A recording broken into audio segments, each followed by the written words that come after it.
बाळा, सकाळपासून बसलायस बघ तू.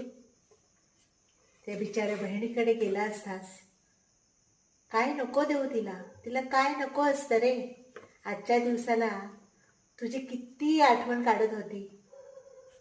आई, दादा येणार आहे का ग? आई, दादा येणार आहे का ग? मी तिला म्हटलं, बाळा वेळ लागेल पण दादा नक्की येईल. आणि तू असा बसून राहिला दिवसभर, पण बिचारीकडे गेला नाही का? गरीब श्रीमंत म्हणायचं नाही रे. हे नातं आपलं बहीण भावाचं असतं. वर्षातून एकदाच हा सण येतो रे. तू काय नको देऊ तिला. काय सांगावं बाबा, आजकाल मुलांना न सांगण्यासारखंच बरं आहे.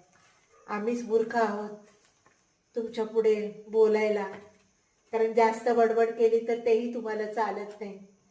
असू दे, जाऊ दे, बिचारी वाट बघून बसली असतात.